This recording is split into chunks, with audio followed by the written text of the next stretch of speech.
au kwa kutekeleza kwa bajeti ya mwaka mmoja mmoja. Lakini katika utafutaji wa fedha huwa tunazitafuta kutokana na makusanyo. Kwa mfano tulikuwa na bajeti ya trilioni 50 ambayo tumeenda kukamilisha mwezi huu wa 6.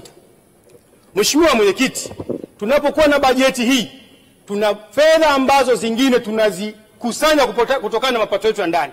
Tumejiwekea kukusanya trilioni 30, 29 point something, lakini tunakuwa na deficit ya bajeti nyingine ambayo fedha hizi zingine tunakopa kutoka katika mataifa mbalimbali, kutoka kwenye mashirika makubwa ya kifedha, lakini pia ni fedha zingine zinatoka kwa wahisani. Kwa unaweza ukaona kwamba hatuna fedha ambazo zinakuwepo tu. Tukimaliza manake kuna fedha tunazitafuta kupitia kukusanya kodi. Kuna watu wanasema tunadaiwa trilioni 97. Ni kweli tunadaiwa trilioni 97. Lakini trilioni 97 tumedaiwa kuanzia lini? Ni fedha ambazo ni muendelezo kuanzia awamu ya kwanza ya Mwalimu Julius Kambarage Nyerere, ni madeni ya awamu ya pili ya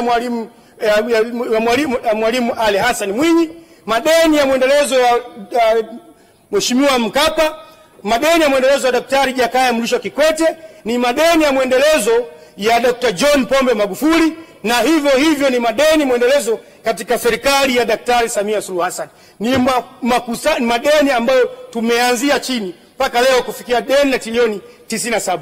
Lakini hili deni ukilinganisha na mataifa mengine, kwa mfano katika taifa la Kenya jirani zetu ambao wao uchumi wao ni mkubwa, lakini tunawakimbiza tunawafuata, wao wana deni la karibu trilioni 200, zaidi ya trilioni 200. Sisi tuna trilioni 97. Wenzetu wana deni zaidi ya trilioni 200. Bado kumbe sisi ni taifa himilivu na tuna uwezo wa kukopa, na serikali kopeni tutekeleze miradi ya maendeleo. Fedha hizi tunazozikopa hatuzikopi kwa ajili ya kuja kulipana mishahara.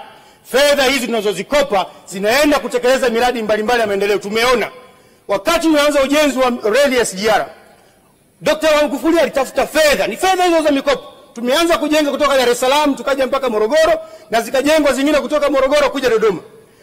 Mheshimiwa Daktari Samia Suluhu Hassan wakati anaingia hakukuwa na fedha za kujenga treni kuanza kumalizia, lakini pia kuanzisha loti zingine kwa maana ya kutoka Mwanza, Isaka, Tabora Makutopora, lakini pia Tabora kwenda Kigoma. Fedha hazikuwepo. Nampongeza Mheshimiwa Daktari Samia Suluhu Hassan kwa kutafuta fedha kwa ajili ya kuwekeza, na leo tumeona treni ya umeme kutoka Mwanza kuja Isaka tumeshapata 62%, zaidi ya ujenzi umeshakafikia hatua ya 62%.